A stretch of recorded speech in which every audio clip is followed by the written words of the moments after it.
it's written that every person that breaks a fence, a snake will bite him. You're not allowed to break fences, to cross borders. The sages, they set up borders, limits, rules, fences. If you break one of them, it's called Tarke de Rabbanan, it's called Nachash de Rabbanan, snake of the rabbis, the rabbi snake. He'll bite you. You don't want to mess up with that snake. But it's written that for a Talmid Chacham, for a real righteous scholar, he's allowed to break a fence. He knows the rules. He knows when you're allowed to break the fence, when you're not allowed to break the fence. When you don't know how to play with fences, with rules, you need to stay away. Don't touch the fence. But if you know exactly why they put the fence and exactly for what the fence is over there, then you're allowed to break it. Also it's written, thank you so much. Also it's written that you're not allowed to lie, that you're not allowed to cheat. But it's written, for the real righteous scholar, Sharele lemebat v'ramauta. He allows to lie, to cheat in business when he's working with evil people. When he works with evil, he allows to lie to them. He allows to trick them. Because he understands exactly. Oh, everyone please. Yes, yes, yes. Yes. One of Gdolot Hador, and I'm not kidding, welcome. With no doubt, we know what we're doing, right? If you see a person that's been blessed by huge righteous people, by people that blessed with holy eyes, that they can see the greatness of a soul, and they qualified that person and blessed him and declared him to be holy and righteous and pure, you should respect him. That lady been blessed by the biggest righteous people of our generation, even heathen ones, real heathen righteous people blessed her. But we're not going to talk about her anymore. We're going to try to talk about us, normal people, normal, crazy people. In reality, the Torah is very, very wide, and it's been given to all of us to keep it. The Creator opened heaven, He opened the sky, and He revealed to us 10 commandments and 613 mitzvot, and the oral Torah that had been given to us, and that illuminating and shining torch is being passed from one generation to the next for us to keep it. But for what use? For what reason? What's the purpose of that? Just to observe it, just to be observant, just to keep it, that's the purpose, it's enough? Alright, Shabbat is coming, okay, we're keeping Shabbat, and that's it. If we kept that Shabbat, so we're done, we can feel good about it, and that's it, it's perfect. We ate kosher, that food is kosher, has a stamp on it, now okay, everything is done. No. There is a higher purpose for Torah and mitzvot. And the Zohar Kadosh is telling us that purpose. And the purpose is Begindish temodein le, that everyone will know Him. For that He gave us the Torah, that we're going to know Him. That we will know Him through the Torah and mitzvot. Let's say you want someone to know you. You're going to tell him things about yourself. You're going to share things about your life with him. You're going to tell him, I have a great collection of pears. I like to collect pears.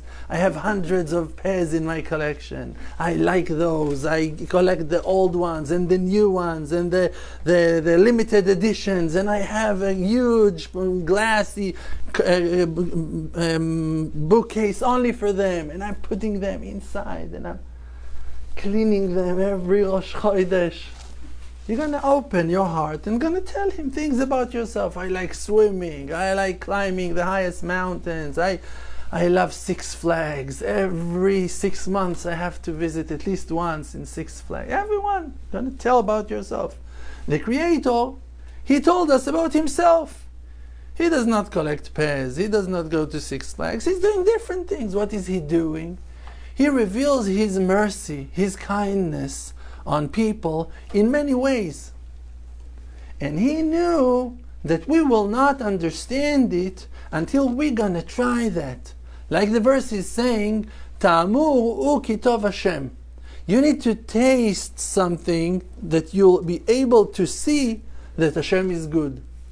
If you don't know what kindness is, you will never going to understand the kindness of Hashem, of the Creator. If you don't know what love is, you will never going to experience the love of the Creator.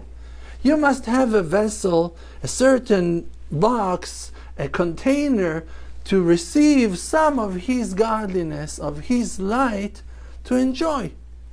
But it was not enough for Him just to let us taste, just to let us enjoy. He really wants us to become one with Him. He wants to make us complete with Him from inside and outside. Therefore, He gave us a body, that with that body, with our tool, we're gonna work. We're gonna do certain things that will bring the inner light to shine. And when a person is going in the right direction, so then the light of his soul is shining. And when the person is going to the opposite direction, in the wrong way, he fails, he falls, and then his body, his tool, his vehicle is blocking the light of his soul from shining. And then he feels lost and trapped and miserable, narrow, and don't know what to do with his life. And everything is bothering him, and he doesn't feel the inner illumination of being a soul. But when you connect yourself, and the greatest question is, okay, so how in the world I'm finally going to do that? I'm eating kosher, I'm keeping Shabbat, I'm going to the mikveh, I'm putting tefillin, I'm covering my head, I'm running after Torah mitzvot, I give meiser, I give charity, I do so much, learning Torah. Just finished Daf Yomi, and even worse than that, I started the new Seder. I want to finish it again. Doing so much for Hashem, and still cannot find that attachment, that inner illumination. So what is holding us back? What is holding us back? In reality, the Creator gave us a body, and that body is a key to open a gate for an inner world of an inner connection, a soul connection with the Divine One, with the source of life, with an endless spring of goodness in all forms, in all shades and colors, in all the ways of goodness that can be revealed to our eyes, to our spiritual eyes. Where we got our eyes from? The eyes been given to us by the eyes of heaven. That the eyes of the Creator are walking and wandering the world and seeing and searching and exploring, and He gave us that power from His own.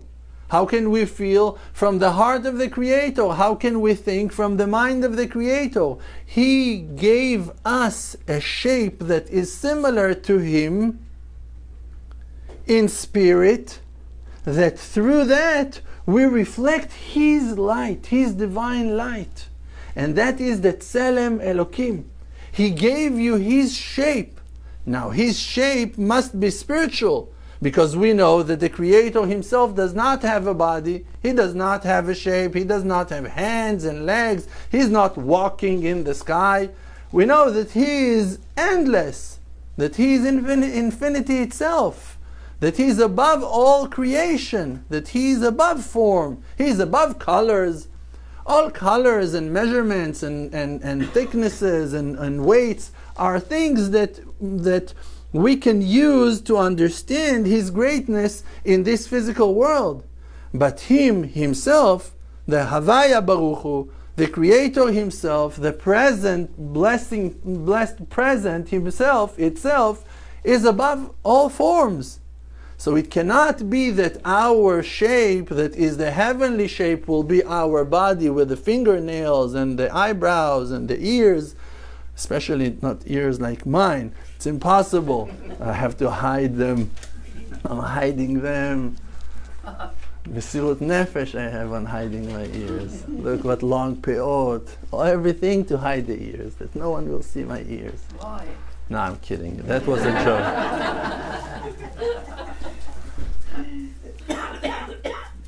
The shape of heaven that we're enjoying is the spiritual shape of the human being, is the spiritual soul of the person. And your soul is godly and is reflecting God's light itself. The Creator gave us that wonderful soul for us to use it as a key.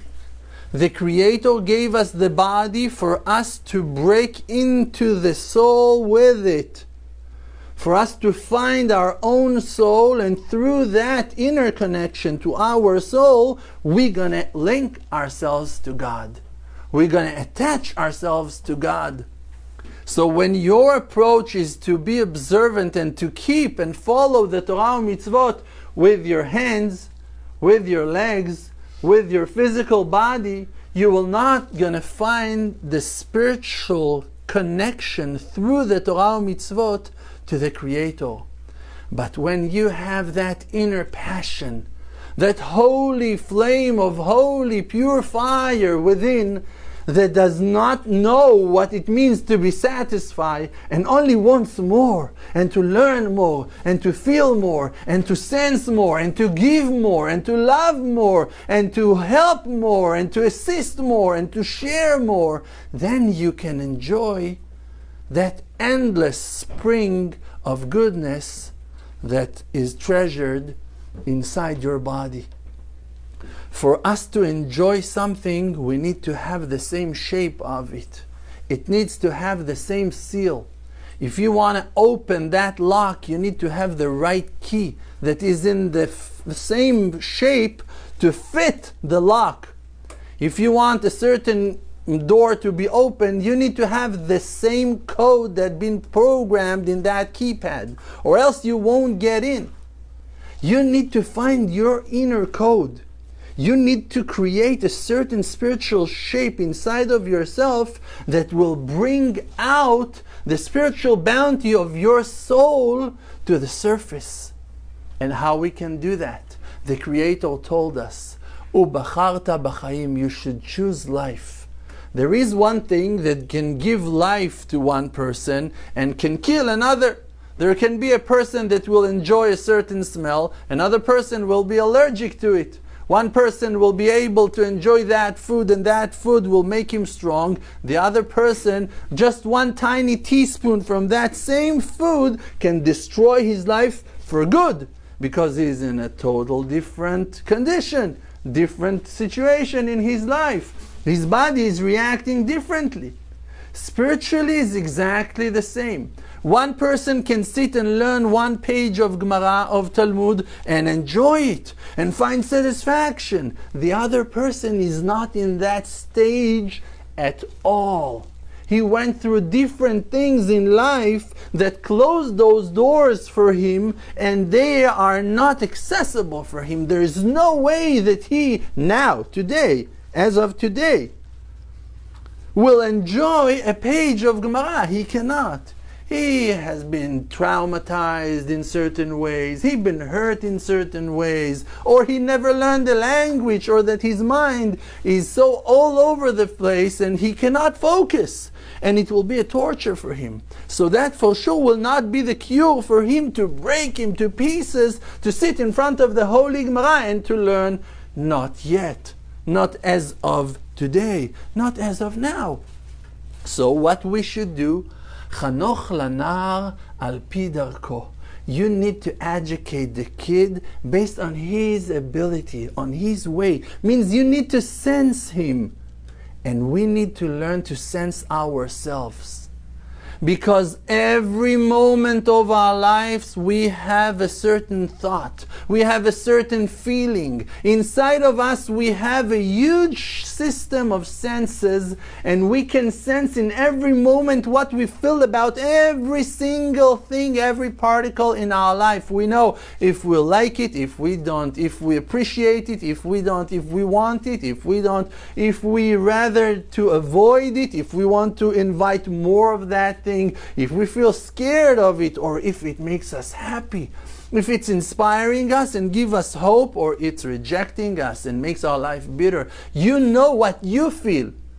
It doesn't mean you know the whole truth. It doesn't mean that you know the big picture.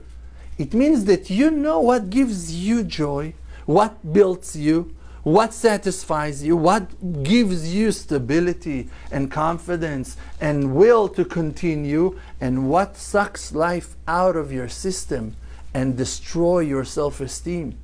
And you need to use your spiritual nose to smell those good things and to sift them, to handpick them out of the bad. And even if that bad can be very healthy to someone else, if for you right now it's dangerous, don't touch it. Don't play with it. Fire can be amazing and very useful, especially in the winter, but it can also kill people and burn to huge forests and fields and animals and others that you won't know what to do with it, because of its energy and its power that can be so hot and so dangerous. You need to learn how to use it. If for you it's dangerous, don't play with that. This is why my wife is warning me before every class. Relax. We have a special meditation before every class. Relax, breathe, everything is good. I have problems hearing. What can I do? But I also want to learn. I also want to put myself in measures. I also want to listen to the voice of Hashem that is talking to me from within and hinting me and guiding me exactly in which path I should walk for me to succeed, for you to succeed. The verse is saying, Lecha amar libi bakshu panai tamid. To those ones who understands Hebrew, this verse is very confusing. Lecha, to you, amar libi, my heart was saying, was telling. Bakshu, you, plural, all of you, should ask, bakshu, panai, my face, always, always. Who is it referring to? Who is saying it? To whom? What's going on? What's the subject? What is it telling us? We cannot understand alone. Rashi is saying, Rashi, the holy, how you say that? Commentary of the Torah is telling us, the verse is coming to guide the person in a very important lesson. For you to know that your heart is the messenger of the Creator. Your heart is the speaker of the Creator that is always calling you to search for Him, to look for Him. Your heart is always telling you with your feelings, with your senses, with your emotions, with your thoughts, that you should seek for the Creator, that you should seek for goodness, that you should look for light, for kindness, for all the good things that you're asking. The things that you are asking that are good, that are holy, that are pure, those are the voices and the hints of the Creator to you, to tell you how you can reach Him. You feel good with waking up early in the morning and catching the first minyan? Wonderful, that's a hint for you. Me, I'm not sure that I'm standing in that level. I'm not sure that if I'm waking up at 4 and preparing myself to be ready at 5, I'm going to have that great day that you're going to experience. I might have a different schedule for my body, for my system, with my children, with my wife, in my life, in our area, in a different zone, different planet that we live on. And I need to listen to that voice that is telling me that 7:30 is the right time for me to wake up and to prepare myself until maybe even 9:30. I don't know. You need to say what feels good for you, not because you want to pleasure yourself. In which way you're going to focus more in your prayer. In which way you're going to have more energy to be positive all day long with your partners, with your friends, with your family, with your colleagues in work, with every person in the street, for you to be more positive, more energetic, more happy. That you'll be able to shine the light of your soul. Because you know why it's so important that you're going to keep your individuality, that you're going to stay who you are and going to keep on shining your unique light. Because people that are around you, they like you. They want you. They need you. They care about you, and they want you to care about them. They want your support. They want your advice. They want you to hold their hand. They want you to call them in the middle of the night and tell them that you thought about them and you have something to tell them. They're waiting for you. They don't need me now. If I'm going to call, they're going to say, Rav what? Dror who? They're not going to understand. They're your friends. They're your family. If you're going to call them, if you're going to text them, if you're going to knock on their door, if you're going to send them a letter, if you're going to send them an email, if you're going to send them a voice note on WhatsApp, they're going to appreciate that. If you'll be positive, if you will shine, if you will be strong and stable and positive and happy and good, they will enjoy that. They are your family. They are your first circle, second circle. They are your surroundings, and they need the blessing to come through you. You have the ability to shine to them in ways that I'm not able to. And that's why you're important. Like that, it's not, let's say that you like, one likes monkeys, one likes lions, one likes dolphins. If all the world was full only with dolphins or only with lions, it would be boring. The beauty of the world is that you have so many different kinds of animals, that you have so many different kinds of flowers, of plants, of trees, of nations, of cultures, of opinions, of portraits, of faces, of fingerprints. The Creator made us all different for a purpose, for us to express the inner, unique light, beam of light of our soul, that individual soul of yours, to the world, because it's needed. And it's adding beauty and grace to the world that the world will be lack of without you.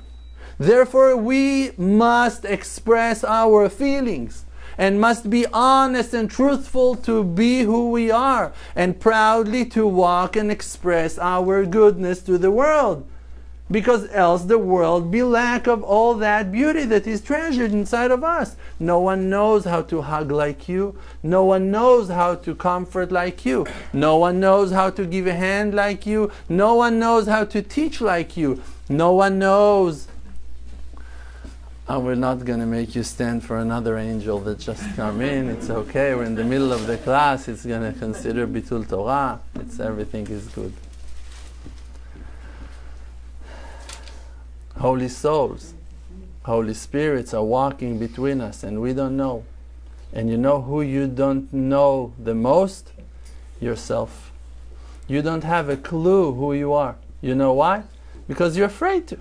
You're afraid to have a nice meeting with yourself and shake your own hand and give yourself a very strong hug, and to smell yourself and to look at yourself and to accept yourself and to respect yourself and to see your qualities. You're terrified from looking and finding your true self. Take that to a test. Stand in front of the mirror. Don't look at your nose. Don't look at your eyebrows, at your forehead, at your mustache. No, you don't have mustache. No, not you. Don't look at your ears. Look at your pupils. Look at your soul. Try to stare in your own eyes and tell me how many seconds you were able to do that. It's so hard. To look deep into yourself, it's scary. It's frightening. You're scared to do that. You're facing yourself and suddenly you know everything about yourself. That's it. You cannot avoid the truth. It's scary. It's a scary moment to look deep into your own eyes and to see that And that's it. Like the truth is about to come out. I know. Yeah, it's the truth. I can't look at it. It's hard. Why it's so hard? It's so hard because we are afraid of the unknown. But when you're going to know it, you're going to enjoy it. You never tasted it, therefore you don't know how good it is. How much you have inside of yourself, how many spiritual treasures are hidden inside of you. You're still not aware to the greatness of your soul, to the enormous power of your spirit. You don't have a clue who you are, what you're made of, what your true potential is, and what you're about to achieve if you're going to connect yourself from within to the truth, to the Creator. You can never imagine. There will be no difference between you to your ancestors. From a tree of mandarins, even after 7,000 years, only mandarins will come out to the world. From that holy tree of Abraham and Sarah and Isaac and Rivka and Jacob and Rachel Leah, Bilhah Zilpah, only their children will come out to the world. Only their children. Even if those children lost their faith, and even if those children lost their way and lost their identity, that orange, that mandarin forgot completely about the fact that it's a mandarin. It doesn't have a clue of its existence. It's a mandarin. It will always stay a mandarin. Take it, make a test, DNA test on that. It's a 100% mandarin. That's it. And you cannot avoid the nature of that mandarin, the qualities of that fruit.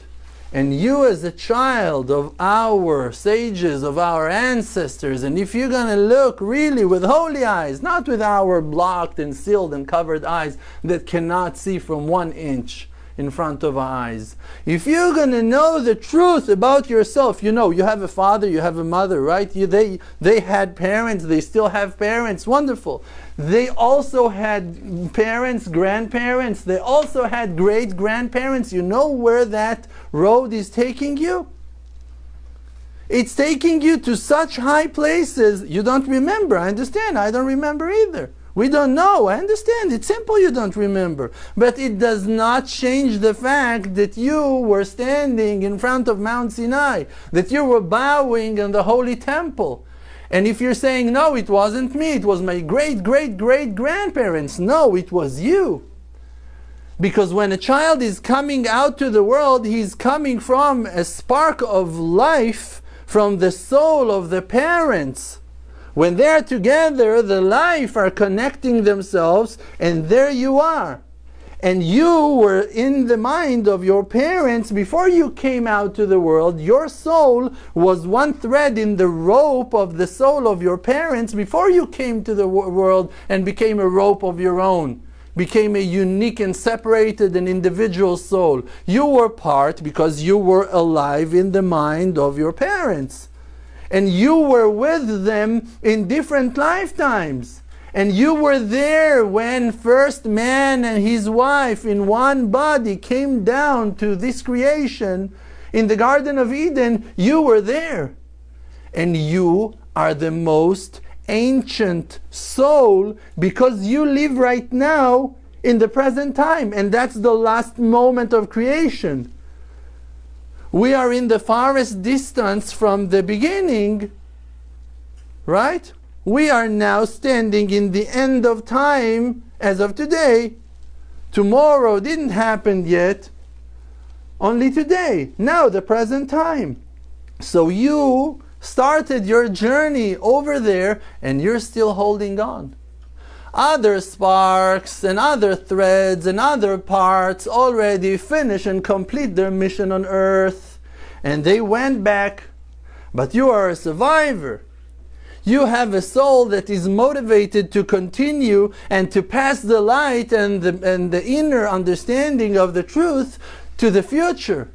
And that's what you're doing in every step of the way. Thinking, what can I do to benefit, to fix, to organize, to help, to share, to do, to love, to care, to assist. in all aspects of your life, in every moment, and even to defend yourself and to protect your family are also perfect thoughts. There's nothing wrong with that. Just focus on the good, and there you will see your godliness. Because God is good. The Creator is the source of good. And when you recognize that goodness inside of you, you found God. Through the Torah, through the mitzvot, through every breath, through every moment in your life, you can find the divine truth in your actions, in your goodness, in your kindness, in the support you give, in the friendship that you share with someone, in the brotherhood, in the loyalty, in the respect that you give, in your dedication to the truth. In every step of the way, you are revealing the true nature of your soul. And your negative thoughts that are judging and criticizing you, your self-blame, all that horrible sadness that is surrounding you, that is the lie of the evil inclination that is trying to block the truth from your eyes. From remembering that you are a child of God, made in His shape, here on earth, in a mission to reveal godliness and to enjoy and enter eternal life of prosperity in this world and then in the world to come, in days of redemption and then in the world to come, to block your eyes from seeing your great potential. He is criticizing you and blaming you and depressing you and twisting your mind with awful thoughts of despair and sadness. You're not going to make it. There's no chance for you to succeed. You're never going to pass that test. You are useless. You are hopeless. You are whatever. All those false blames. How can you say to a person that his heart is good, that he's so mean and bad because of horrible mistakes that he made in his life? And let's say that we made horrible mistakes, that we hurt the ones we love the most and many times, and we ignored their feelings, and we were cruel to them, and we were vicious, but we regret. If your heart is not a cruel heart, if your heart is merciful, kind, and willing to do good and to fix and to take responsibility and to do as much as you're able to do, to reveal the love and the goodness that is treasured in this world out to your surroundings, how can you be blamed to be evil? How can you be so criticized and downgraded in your own eyes? And therefore we must follow that advice of our sages, to look for the good, of that verse that is saying, "Ubacharta b'chaim," that you should choose life, what that gives you life, what that gives life to others, what that you see that revives people, that gives them the motivation to be happy and to succeed and to grow. That is what you need to supply. To be nice, to be kind, to have that simple way of the land, derech eretz, to appreciate people, to see their goodness, to judge them favorably, to accept them, to give them a chance, and especially to yourself. And I bless each and every one of us all together as one, to see with our healthy eyes the resurrection of the dead in our days, to believe in that simple prophecy, to see all the lost tribes coming back to the zone of Kedusha, of holiness, and holding hands together as one strong nation. Today, who we are? We're less than one tribe, broken tribe that suffered tremendously. The tribe of Yehuda. The rest of our siblings, huge heroes, powerful warriors. The lost tribes, 10 lost tribes, are about to enter into the zone of Kedusha, to hold hands with us together. People from the tribe of Asher, from the tribe of Gad, of Naphtali, of Binyamin. People from the tribe of Levi that are lost still in the desert. People from all 12 tribes are about to come back to give you that strong hug and to tell you, don't worry, my brother, I'm with you. And you're going to guide him in the path of truth. And he's going to guide you in the things that he's still holding inside of his soul, precious soul of the children of Jacob, of Isaac, of Abraham. We're all equal. We're all the same, one family. You're Jewish, and he's from the tribe of Asher, and he's from the tribe of Dan. And we're all brothers. We cannot succeed on our own when our father is worried about all his 12 children. You cannot think that you can succeed on your own when 11 brothers are still out there. When you're praying, are you praying for the redemption of the Jewish people? When? Where is it written in the prayer that we're praying for the Jewish people to succeed? Where is it written? In all our prayers, we're praying for the general public of Israel. And 10 of the tribes, the majority of our family, we're not able to recognize. We don't know who they are. First step in redemption is for them to be revealed. That we will recognize their qualities in them and going to wake them up and remind them, you are the lost children. You are the children that left the camp, and you're more than welcome to come back in. And we need to call them in. We need to open the gates for redemption. To let hundreds of millions, if not more than 1 billion people, to come back to Judaism. To convert to Judaism, as we know of today. Just wrapped with goodness, and with kindness, and with love, and with passion for life, and with holy desire to the goodness and the truthfulness and justice of the Creator that is protecting the weak and supporting the poor and helping everyone who calls him with truth. And we should be those messengers to reveal that light to the world and to be that shiny lighthouse to all nations, that all those ones who hold that inner magnet inside of them will jump and glue themselves to us, and we will become stronger and greater than we can imagine.